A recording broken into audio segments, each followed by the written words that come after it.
Vamos lá então, vamos começar. O tema para a mensagem de hoje é a salvação do Caleb. De manhã falamos sobre as escrituras do Caleb. Hoje falaremos sobre a salvação do Caleb. Pare aí e observe. Muito bem. Salvação, pastor? Esse termo no original, grego, vem da raiz, a palavra soter. Quem nasce na cidade de Salvador, na Bahia, quem nasce na Bahia é baiano ou baiana, mas quem nasce na capital é baiano também. Só que é soteropolitano, ok? Porque vem da raiz grega soter, que quer dizer salvador. Por isso que tem na teologia o estudo da salvação, é chamado de soteriologia. Teologia, estudo de Deus. Theos, Deus. Logia, estudo. Biologia. Alguém gosta de biologia? Estudo da vida. Isso mesmo. Soteriologia, estudo da salvação. Vamos falar um pouquinho sobre o estudo da salvação agora? Então, convide os seus amigos, convide os seus irmãos. A igreja está convidada para amanhã estarmos juntos adorando ao Senhor. Mas a pergunta aqui não quer calar. Pastor, salvos de quê? Salvos de quê? Bem, essa pergunta ela é profunda, assim como o tema oferece. Salvos da morte eterna. Eu falei e vou repetir. Salvos de quê, pastor? Da morte eterna. Por que, pastor? Salvos da morte eterna. Por que salvação? Salvação eterna. Já viram essas expressões? Morte eterna, salvação eterna, vida eterna. Vamos falar um pouquinho sobre isso. Salvos da morte eterna. Por que salvos da morte eterna? Deus, Ele criou tudo e todas as coisas, né? A Bíblia diz, no capítulo 1, verso 1 de Gênesis, a famosa terminologia hebraica, Bereshit, Bara, Elohim. No princípio, criou Deus. Aí você conhece muito bem. Mas antes desse no princípio, né, Deus já existia. Porque Ele é o Criador de tudo e todas as coisas. Esse afresco aí, que vocês estão vendo, é uma pintura feita no século XVI, por um artista chamado Michelangelo. Já ouviu esse afresco? Essa imagem? Esse afresco, não somente essa, mas outras imagens que ele pintou na Capela Sistina, lá um espaço que existe no Vaticano. No ano de 1508 a 1510, ele fez esses afrescos, essas pinturas na Capela Sistina, em Roma, no Vaticano, em homenagem ao Papa Júlio II.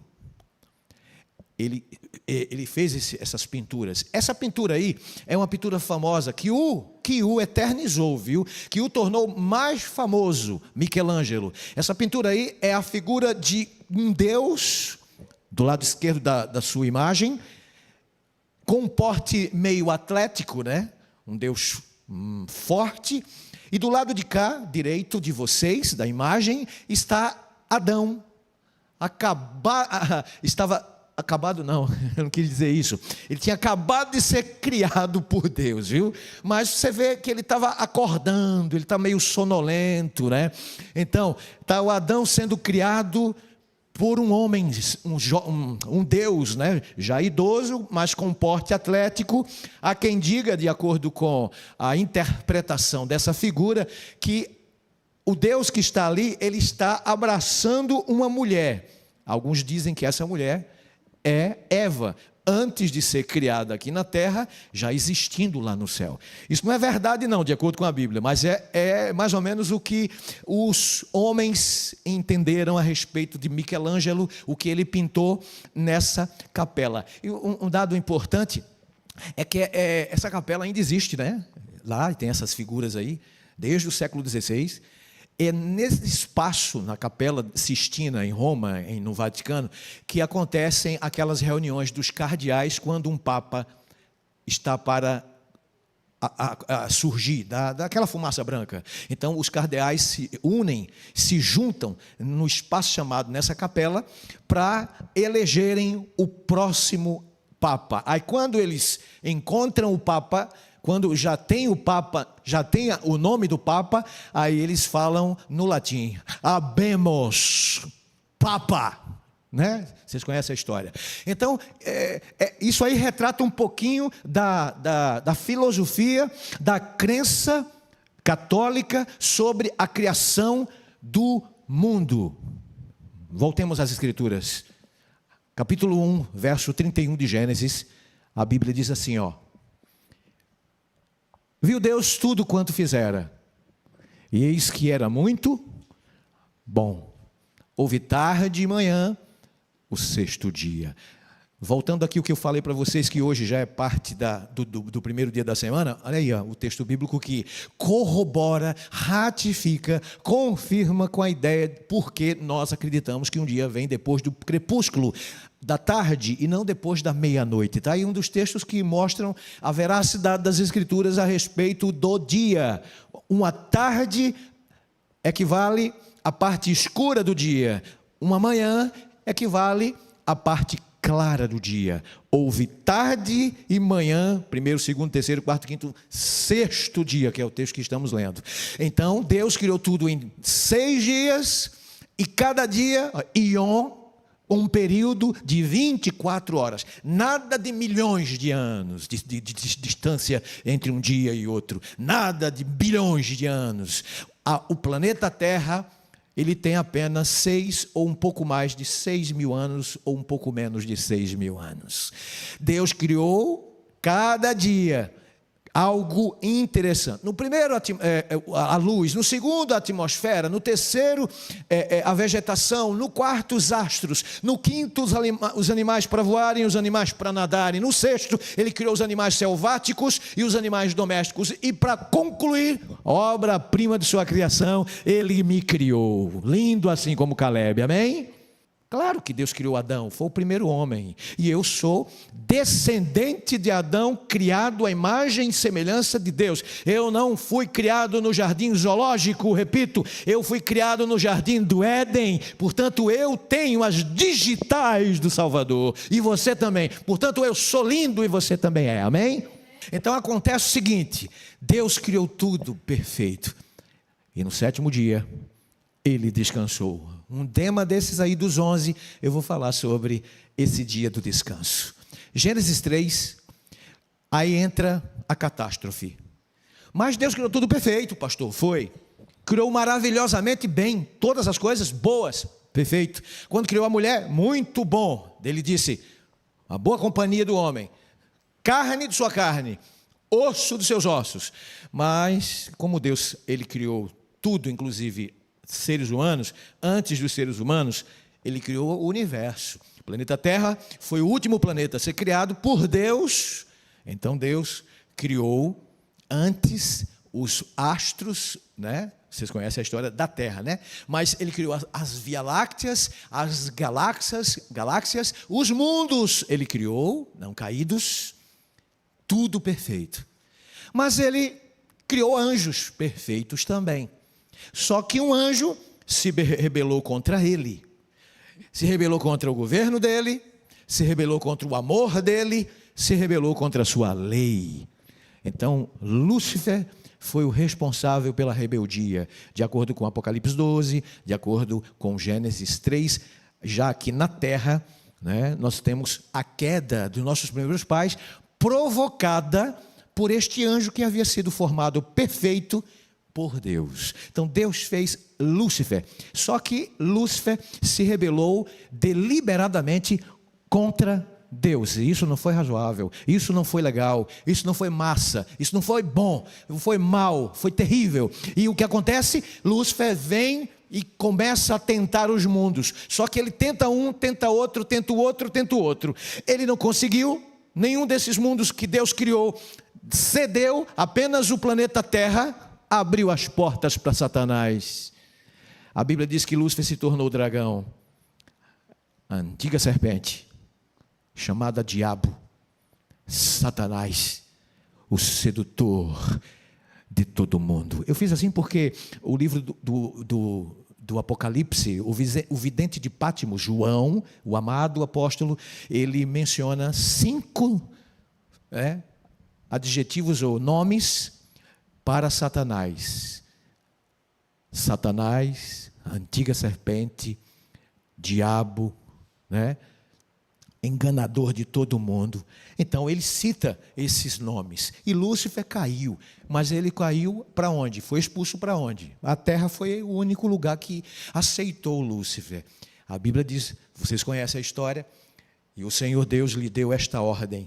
Deu, não a Lúcifer, a Adão, recém-criado no 6º dia, a sua esposa, da sua costela formada, Deus disse a primeira ordem aos nossos primeiros pais. Presta atenção, ó Adão e Eva, Deus advertiu-os antes, Deus falou para eles, Deus abriu os olhos deles, dizendo, de toda árvore do jardim comerás livremente, mas da árvore do conhecimento do bem e do mal não comerás, porque no dia em que dela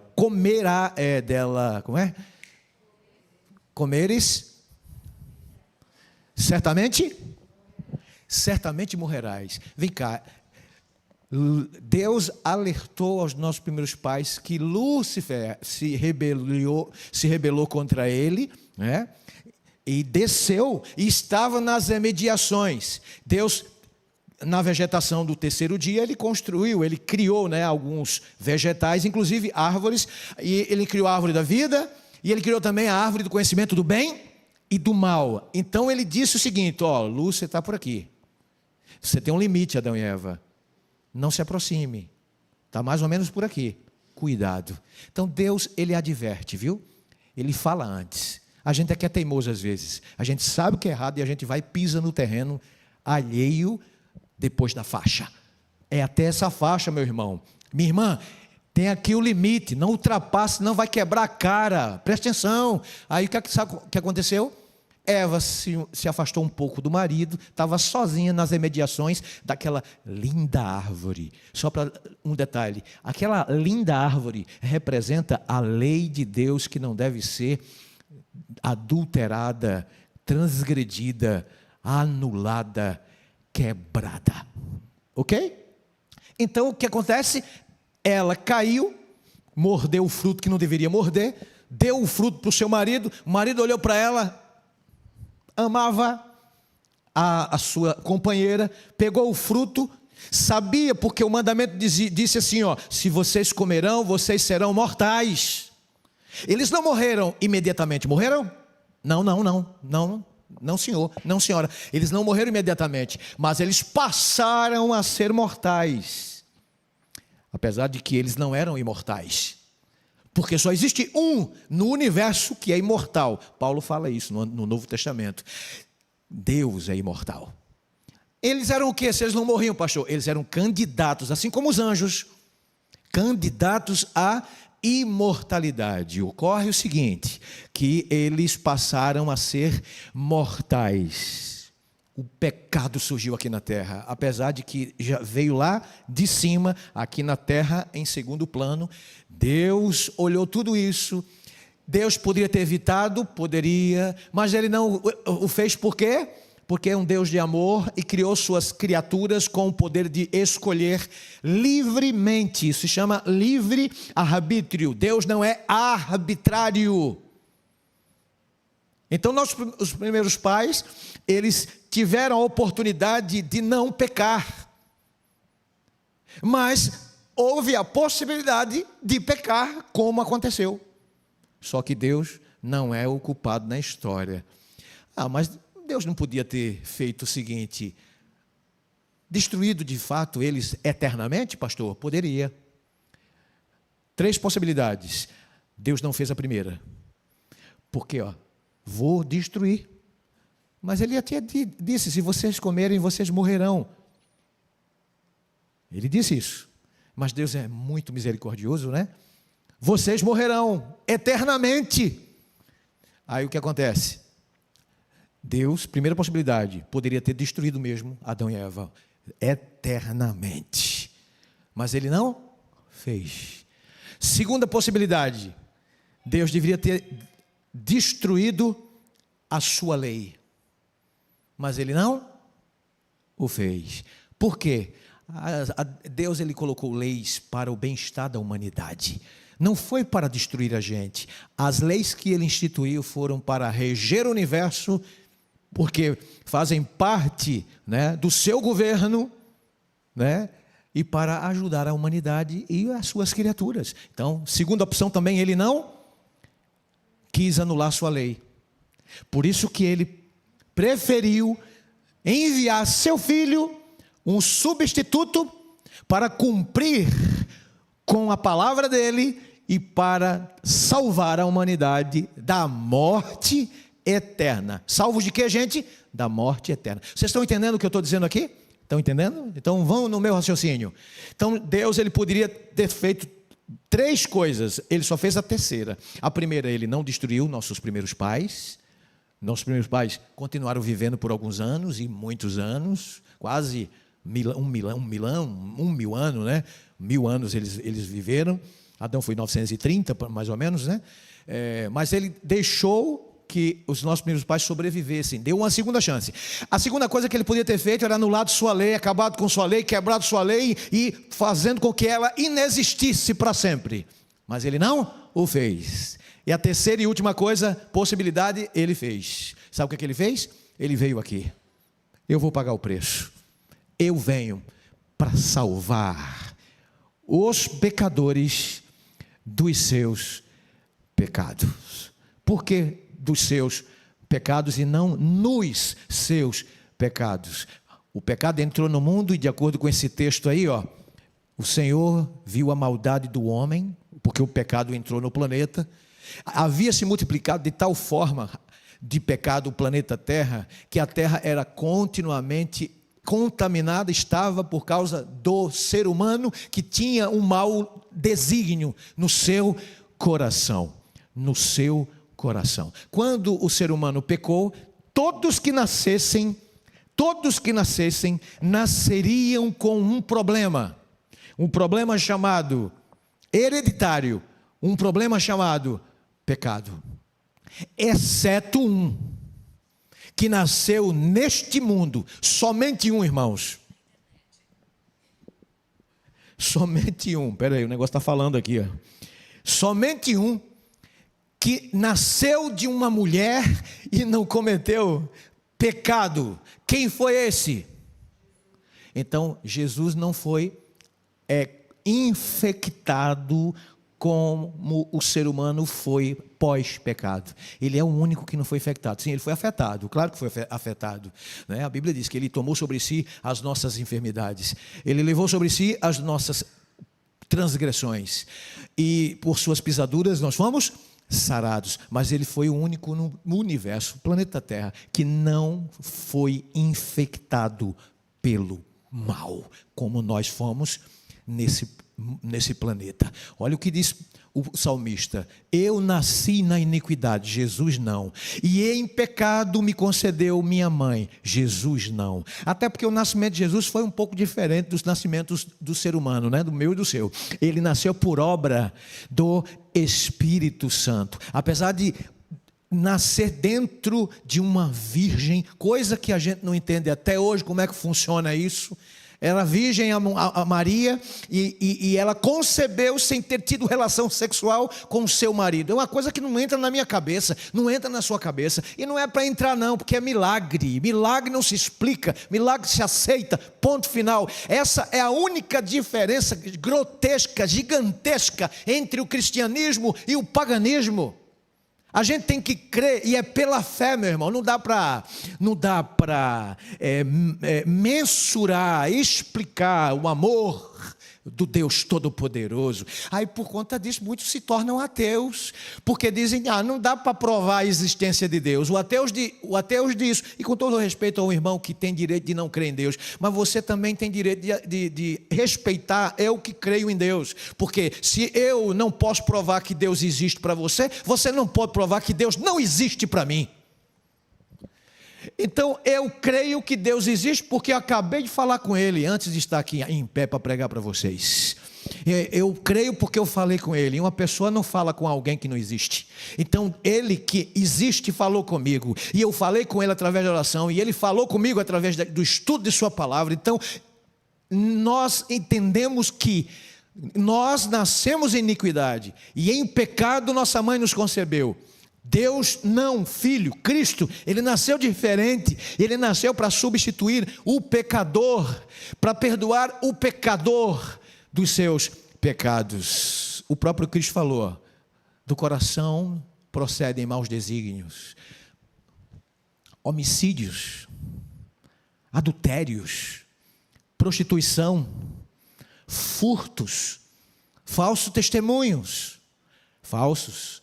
blasfêmias. Ainda a gente se gaba, eu sou melhor, não tem melhor do que eu. Você é um homem, uma mulher que tem um problema. E você sabe qual é o coração do problema? O problema do coração. É isso mesmo, o coração do ser humano tem coisas ruins. Aí o que é que Deus fez? Deus veio em pessoa para salvar a humanidade, né? Tem uma discussão aí de um pastor muito famoso aí, né, nas redes sociais, não vou citar o nome para não dar ibope, até para vocês não caírem também na heresia, falando que a igreja adventista é uma seita. Já ouviu esse vídeo? Eu não preciso nem expor isso em um vídeo particular em casa para explicar o engano que esse pastor famoso aí colocou nas redes sociais, dizendo que nós não cremos, né, na expiação de Jesus Cristo, que a morte de Jesus, ou a expiação de Jesus Cristo foi incompleta. Interessante, o cara começou a mentir diante da internet, diante do público, e mentindo mesmo, com a cara descarada, com todo o respeito e carinho que tenho pelo meu irmão, que falou essas heresias, dizendo que nós somos heréticos. Eu não estou aqui para defender Deus, porque Deus não precisa, como disse Rodrigo Silva, né? Deus não precisa de testemunhas, de advogado. Deus precisa de testemunhas, né? De pessoas que preguem o evangelho com amor. Jesus, ele morreu e o sacrifício de Cristo foi suficiente. Acontece que muita gente não entende sobre expiação, como a igreja adventista acredita nas escrituras, porque existe a expiação provida e a expiação aplicada, entendeu? Você precisa entender a Bíblia. Explica a expiação provida. Deus providenciou a expiação, né, enviando seu filho para morrer no meu e no seu lugar, para perdoar os meus pecados. Mas isso não é o suficiente. Você entendeu? Eles pegam o texto e distorcem o texto. Não explica. É heresia. Ele veio expiar nossos pecados. Ele veio nos salvar. E lembre-se que a salvação tem 3 tempos, Nicélia. 3 tempos, Cristiane. O passado, o presente e o futuro. Ele é nosso intercessor ainda, sim. Ele continua a interceder por nós no santuário desde 1844. Sim, está escrito. Porque salvação é no tempo passado, Ele nos justificou. Ele nos salvou da condenação de Adão e Eva. No presente, Ele nos santifica. Ele nos salva desse poder miserável que o pecado tem, porque o nosso coração tem isso aí, ó: prostituição, homicídios, adultérios. Ninguém é melhor do que ninguém, todo mundo é pior do que todo mundo. Estamos no mesmo barco e precisamos desesperadamente da graça de Deus Todo-Poderoso, amém? Então Ele veio para cá, nos salvou há 2024 anos atrás, nos salva, continua a interceder por nós, a Deus, no santuário. Ele é nosso intercessor. Essa é a expiação aplicada, provida, foi feita na cruz, e Ele aplica em nosso coração todos os dias, através da santidade, da santificação. E aí Ele vem não mais para expiar, Ele vem para levar os expiados. Olha que palavra bonita. Ele veio para nos dar a vida eterna. O que é que o catolicismo fala sobre como posso ser salvo. Eu não estou aqui para criticar a religião de ninguém, viu? Mas o catolicismo não tem nada a ver com os católicos, perfeito? Deu para entender? Dá para distinguir as coisas? Dá para dividir? Tá? Né? Não é porque você é católico, você crê na mesma coisa que o catolicismo. Mas o catolicismo fala sobre salvação. Como posso ser salvo de acordo com o catolicismo romano, com todo respeito aos meus irmãos católicos, que não tem nada a ver com isso, mas de acordo com o catolicismo, como posso ser salvo? Bem, como posso ser salvo? Tem que estar dentro da igreja. O Vaticano mostrou isso nas suas encíclicas, em suas regras, no catecismo romano, que, né, o Papa falou isso e colocaram isso e documentaram isso, que não existe salvação fora da igreja. Como posso ser salvo? Eu tenho que fazer alguma coisa para ser salvo. E para ser salvo, eu preciso estar na igreja. Meu irmão, você não precisa para ser salvo estar na igreja. Você precisa desesperadamente estar em Jesus para ser salvo. Porque não basta estar na igreja. Né, Zezinho? Basta estar em Cristo. Então, obras meritórias não levam gente para a salvação a lugar nenhum. De acordo com Calvino, João Calvino, amigo de Martinho Lutero, século XVI, ele criou a tal esqueci a doutrina bem... perfeito, obrigado. Da predestinação. Ou seja, eu não preciso fazer nada para ser salvo. De acordo com o calvinismo, eu não preciso fazer nada para ser salvo. Eu vou ser salvo. De forma arbitrária.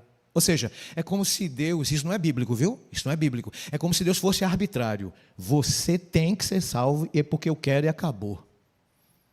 Mesmo contra a sua vontade. Isso é arbitrariedade. Deus não vai salvar quem não quer. Deus não vai levar bandido para o céu, para a nova eterna, senão vai ser uma bandidagem lá embaixo, lá em cima. Deus não vai levar, não. A pessoa vai se sentir infeliz no lugar que só deveria ter felicidade.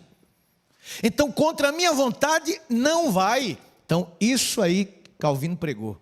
Ou seja, você vai ser salvo, mesmo que você não queira. Você vai se perder, mesmo que você não queira. Isso não existe. É isso que o calvinismo ensina. E o Allan Kardec? Como posso ser salvo?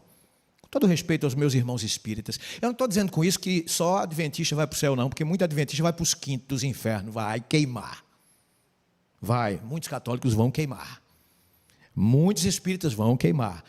Ao contrário disso, muitos adventistas vão para o céu, vão ser salvos, católicos, espíritas, até ateus. Eu já até preguei sobre isso aqui. Nós vamos ter surpresa no céu, viu? Então não julgue ninguém, não. Você que está julgando, aquele não vai, aquele vai, deixa de ser, deixa de ser. Eu ia falar um palavrão e eu não posso por causa da minha postura. Deixa de ser herético, porque a salvação não depende de suas obras. Você pode, como diz Paulo em 1 Coríntios capítulo 13, você pode dar sua roupa para o nu, você pode dar seu alimento para o faminto, a água para o sedento, você pode queimar, sabe, pisar em pregos. A salvação não depende de obras meritórias. Paulo já disse isso. Então, conforme as línguas originais da Bíblia, a Bíblia ensina sobre salvação nos seguintes termos, assim como por só um homem entrou o pecado no mundo, e pelo pecado a morte, assim também a morte passou a todos os homens, porque todos, com exceção, Jesus Cristo pecaram. Jesus não cometeu pecado algum. Todos pecaram. Então, irmãos, de acordo com o texto original, todos somos pecadores. Todos pecaram e carecem da glória de Deus. Já viram esse texto? Vamos lá? Todos pecaram. E se pela ofensa de um, o apóstolo continua, e por meio de um só reinou a morte, muito mais os que recebem a abundância da graça e o dom da justiça reinarão em vida por meio de um só. Quem é? Jesus Cristo, a saber, Jesus Cristo, o Salvador nosso, o nosso Salvador. Agora Deus então providenciou, como eu falei no início, Ele proveu um plano. O plano dele foi o plano A, né?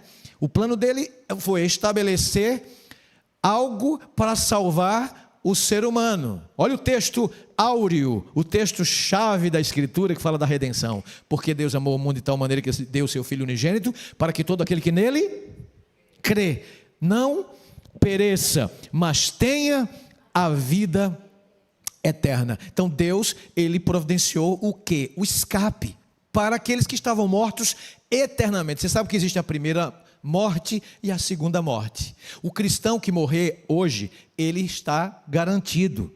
Ele vai ressuscitar no último dia. Ele vai ressurgir quando Jesus aparecer nas nuvens dos céus. Ele vai ressuscitar ou na primeira ressurreição ou na ressurreição especial para os justos. Mas ele vai ressuscitar. Essa é a primeira morte. O problema é acordar na segunda ressurreição, irmãos. O problema é morrer a segunda morte, e a segunda morte é a morte eterna, não que a pessoa continua morta ou sofrendo, né? Mas é morte eterna, porque nunca mais vai viver, e vida eterna é porque nunca mais vai morrer. Deu para pegar isso aí? Então, morte eterna é porque nunca mais vai viver, e vida eterna é porque nunca mais vai morrer, simples assim. Então Jesus, ele definiu essa provisão, esse plano A, essa missão de vir aqui à terra para morrer no nosso lugar, da seguinte forma: se alguém ouvir as minhas palavras e não as guardar, eu não o julgo, porque eu não vim para julgar o mundo, e sim para... Qual é a missão de Cristo, gente?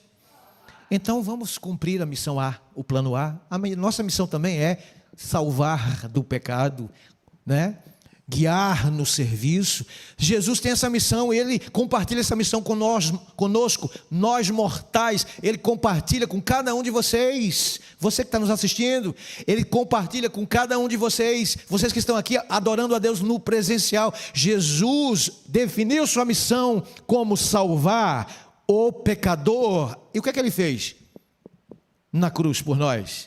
Foi o que Ele fez. Diz o texto bíblico, João, capítulo 10, verso 15. Leia comigo bem alto, forte, bonito e animado. Vamos, Caleb, vocês estão já com sono, já estão bêbados aí de sono, não é possível, não beberam nada, não jantaram ainda, vai jantar depois, não tem problema. Você, leia comigo esse texto, você que está aí no YouTube, está na tela, e você que está aqui no presencial, leia bem bonito comigo, Assim como o Pai me conhece, a mim, e eu conheço o Pai, e dou a minha vida pelas... Essa é a missão de Cristo, essa é a missão do Salvador. Eu conheço o Pai me conhece, então a minha vida eu dou por minhas ovelhas. Olha o que Pedro fala no capítulo 2, verso 24. Carregando Ele mesmo em seu corpo, sobre o madeiro, os nossos pecados, para que nós, mortos para os pecados, vivamos para a justiça, por suas chagas fostes. Eu não vejo nenhum texto desse aí dizendo, você vai ser salvo por seus próprios méritos. Já ouviu algum texto desse dizendo na Bíblia? Onde é que está? Em Gênesis ou Apocalipse, do livro primeiro até o último livro, 66, lá no finalzinho, no Novo Testamento, onde é que está escrito, você precisa fazer a sua parte para ser salvo, você precisa dar esmola às pessoas para serem salvo, para ser salvo? Não existe isso. Cristo veio ao mundo, e Ele veio nos salvar da morte eterna, irmãos. Agora, Ele não veio salvar você para você continuar fazendo o que não presta, tá? Ele nos ensina a alegria no céu quando um pecador se arrepende. Olha o que diz o texto: qual dentre vós é o homem que, possuindo 100 ovelhas e perdendo uma delas, não deixa no deserto as 99 e vai em busca da que se perdeu até encontrá-la? Achando-a, põe-na sobre os ombros, cheio de alegria, cheio de júbilo. Essa é a missão de Cristo, é querer salvar o pecador, salvar os pecadores dos seus pecados. E indo para casa, lembram da parábola? Reúne os amigos e vizinhos, dizendo-lhe, alegrai-vos comigo, porque já achei a minha ovelha perdida. A parábola das 100 ovelhas, da ovelha perdida, né? Digo-vos, porém, assim, haverá maior alegria no céu por um pecador que se arrepende do que aqueles 99 justos que não necessitam de arrependimento. arrependimento. Coisa linda. Essa é a doutrina da salvação, gente. Exarada nas sagradas letras da Bíblia. Então, por que é que eu tenho que fazer boa obra, pastor? Já que a salvação, ela não é meritória, a salvação não depende de eu fazer algo bom para meu semelhante, por que é que a salvação depende das nossas obras? Muita gente pensa que a salvação depende das nossas obras. Não, já falei que a salvação depende de Cristo, mas porque Ele exige, entre aspas, com todo carinho, claro, me entendam a expressão, porque é que Ele deseja ardentemente que a gente faça uma boa obra para as pessoas, né? Sabe quem foi Martinho Lutero? Martinho Lutero, ele rachou no século XVI a igreja romana. Ele certa vez disse assim, Deus Todo-Poderoso nos dá o privilégio de sermos salvos pela graça. Porque a salvação não depende de obras. Deus não precisa de boas obras. Aí ele termina a frase dizendo assim, mas o nosso irmão sim. O nosso próximo precisa de nossas boas obras. Para que servem as boas obras? As boas obras não servem para nada no quesito salvation, no quesito soteriologia, no quesito salvação. Então, para que servem as boas obras? Servem para beneficiar o nosso irmão. Pegou, gente? Pegou para que servem as obras? Não é para nos salvar. As obras são para benefício do nosso próximo. Pela graça sois salvos, mediante a fé. E isso não vem de vós, é dom de Deus, não de obras, para que ninguém se glorie. Deixa eu me aproximar mais do povo aqui, e de vocês também. Olha só, tem gente, a gente é assim, porque faz parte do nosso DNA, viu? Como assim, pastor? A gente gosta de se aparecer. É ou não é? A gente dá esmola. E Jesus proibiu esse tipo de coisa, né? Com a mão direita, para a esquerda enxergar. Eu nunca vi olhos nas minhas mãos, mas aí é um termo figurado, vocês sabem disso, né? O dar com uma mão para que a outra enxergue é a mesma coisa de se aparecer. Eu dei tantos dólares, reais, ao irmão que estava precisando. Eu dei comida àquele que estava faminto, que não tinha nada para comer. Eu construí a casa de Beltrano, a casa de Ciclano. Eu arrumei a casa de fulano. Eu fiz o bem ao próximo. Parabéns, Jesus falou isso. Já recebeu o aplauso dos seres humanos. De Deus, não. Você tem que dar como resultado do amor que Deus colocou no seu coração, não como causa, porque se eu amo, eu obedeço. Se eu amo o meu irmão, eu sirvo ao meu irmão. E ponto final. Sabe, gente? É isso aí. É isso que as obras têm sua funcionalidade. E a função delas é ajudar o seu próximo, o seu semelhante. Mas a nossa tendência é, quando a gente ajuda, aí a gente quer alguma coisa em troca. É mais ou menos algumas pessoas mal intencionadas, mesmo nas melhores igrejas. As pessoas chegam e tem uma campanha, já para entender para vocês, para dizer para vocês que Deus não fica alegre com campanha. Vamos fazer uma campanha para comprar ar. Vamos fazer uma campanha para os desbravadores irem no Campuri. Vamos vender pipoca, quermesse. Deus não se alegra com isso, porque eu já estudei a Bíblia e o Espírito da profecia. Mas a gente ainda está contaminado com esse tipo de quermesse e trocas diante de Deus. Sabe? Aí a gente faz essas coisas, aí a gente tem aquela vontade de envaidecer. Eu dei mais. Eu sou rico, eu dei mais. Aí Jesus joga na memória da gente, para bater o nosso orgulho e prepotência, a lição da linda viúva pobre, que deu mais sem ter dado. Mais. Então, irmãos, a gente tem esse defeito, e esse defeito ele deve ser tirado, extirpado do nosso coração, sabendo que o homem não é justificado por obras da lei. Lembre-se, sai daqui salvo, irmão, mas não sai daqui salvo para se perder. Controvérsia, não é isso? É meio controverso. Sai daqui salvo para salvar.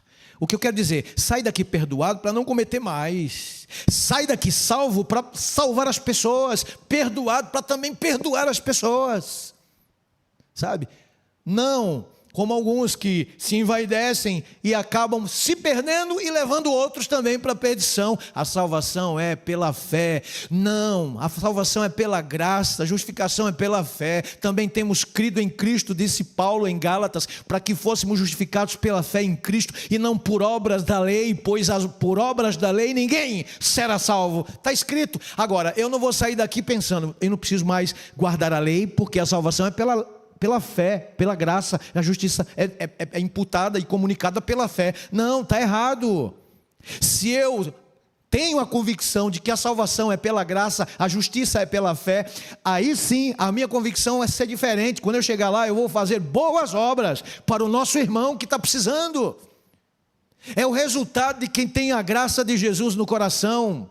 Então, como o ser humano pode alcançar a salvação, pastor? É tão fácil assim? Não é impossível. Cristo falou, o que é impossível para os homens, para mim é possível para Deus.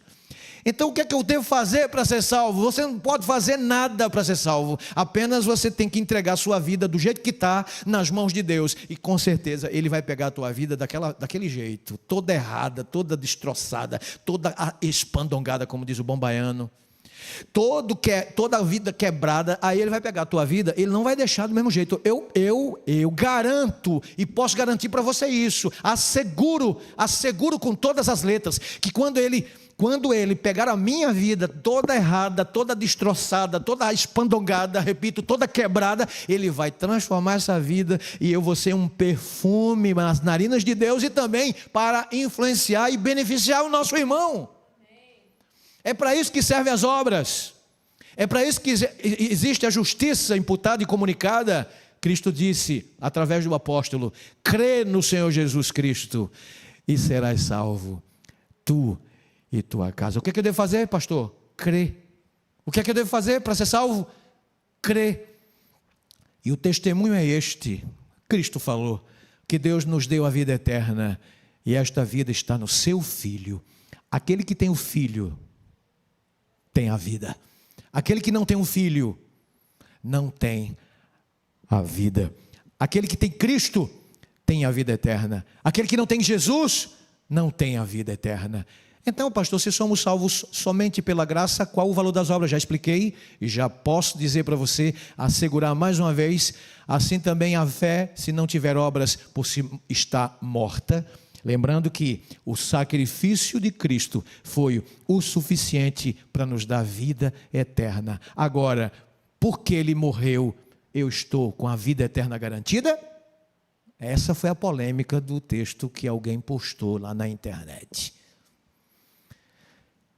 Jesus, Ele veio para salvar a humanidade, sim ou não? Repitam, vocês que estão no YouTube, pode escrever aí. Ele veio para salvar a humanidade toda, sim ou não? Sim. Mas vocês sabem, a humanidade toda não vai se salvar.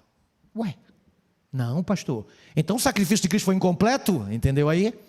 Não é que o sacrifício de Cristo foi incompleto, não é que a expiação provida foi incompleta. A questão é que Jesus não vai salvar aquele que não quer se salvar. Existem os 3 tempos da salvação. O primeiro, a salvação Ele nos salvou da condenação, né? Da penalidade. A segunda, Ele nos salva do poder. E a terceira, Ele nos salvará da presença do pecado. Enquanto que na justificação, Ele nos salva da penalidade, na santificação, Ele nos salva do poder. E na glorificação, Ele nos salvará da presença do pecado. Assim como por uma só ofensa veio o juízo sobre todos os homens para condenação, assim também por um só ato de justiça veio a salvação sobre todos os homens para a justificação que dá vida eterna. Vou terminar dizendo para você que eu preciso, vou conjugar o verbo, você precisa, nós precisamos, todos precisam, carecidamente, da justiça de Cristo. O sacrifício dele é uma prova de que, como substituto nosso, ele veio aqui para salvar a você e a mim da morte segunda, que é a morte eterna. Quer você dizer para Jesus hoje, muito obrigado, Jesus. E quer dizer assim, por teu sacrifício ali na cruz do Calvário. E eu quero fazer um concerto contigo, Senhor. Você quer orar comigo assim, em voz alta? Assim com os olhos abertos. Aqui você que está no presencial principalmente. E você pode concordar, dando seu joinha, dando ok. Eu creio, eu concordo, pastor. Então vocês vão orar comigo agora. Ora comigo assim, ó. Senhor Deus. Mais forte. Senhor Deus. Muito obrigado. Pelo sacrifício que o teu filho realizou por nós na cruz do Calvário. Esse sacrifício foi para me dar a nova chance, a segunda chance de ter vida eterna. Que eu continue te aceitando, te servindo e também para ser uma testemunha honesta, fiel, de que o Senhor voltará e me salvará dos meus pecados. A todas as pessoas eu seja essa testemunha fiel e honesta. Esse é o seu desejo, porque você orou. Então, olha o VT, olha que letra, olha que música linda. Você vai se emocionar. Entregue-se a Jesus agora, enquanto você ouve.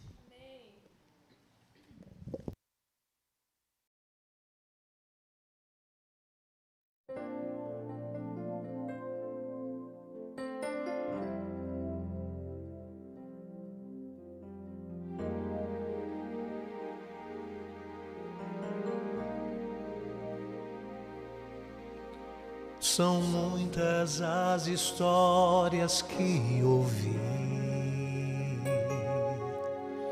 falando sobre a vida de Jesus, milagres incontáveis que não vi, dores que ninguém jamais pôde sentir. Tantos sacrifícios ele fez, renunciou sua vida por amor, nasceu como um homem, sendo o próprio Deus, e foi rejeitado pelos seus.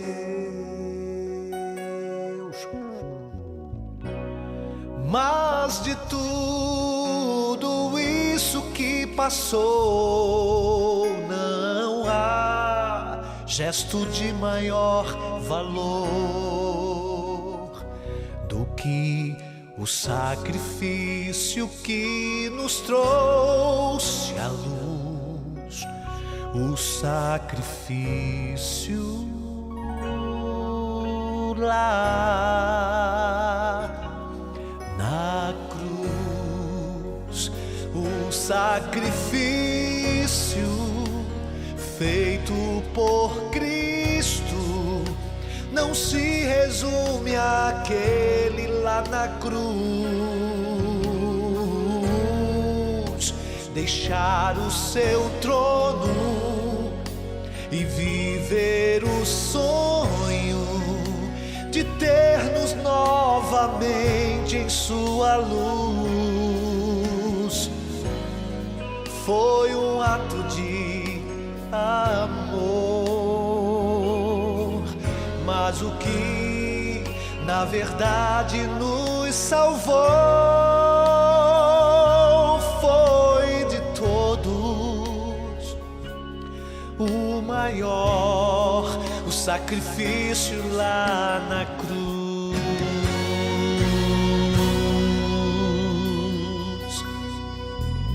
Ainda penso em tudo que ele fez. Como pode um homem amar-nos tanto assim, levando em seus ombros meu pecar, assumindo toda a culpa em meu lugar. O que farei para que tudo que ele fez não seja em vão, mas transforme o coração? O sacrifício feito lá na cruz pra mim agora tenho que retribuir. O sacrifício feito por Cristo não se resume àquele lá na cruz. Deixar o seu trono e viver o sonho de ter-nos novamente em sua luz. Foi um ato de amor, mas o que na verdade nos salvou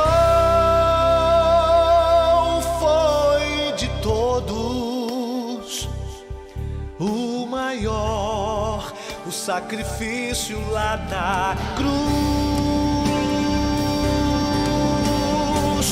O sacrifício que nos trouxe salvação.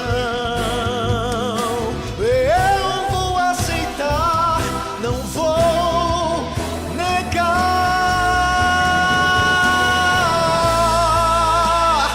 O sacrifício feito por Cristo não se resume àquele lá na cruz. Deixar o seu trono e viver o sonho de ter-nos novamente em sua luz. Foi um ato de amor, mas o que na verdade nos salvou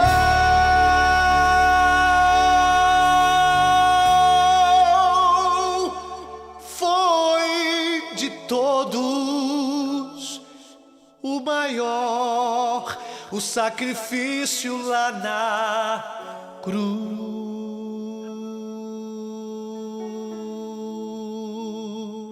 Foi de todos o maior, o sacrifício lá na cruz.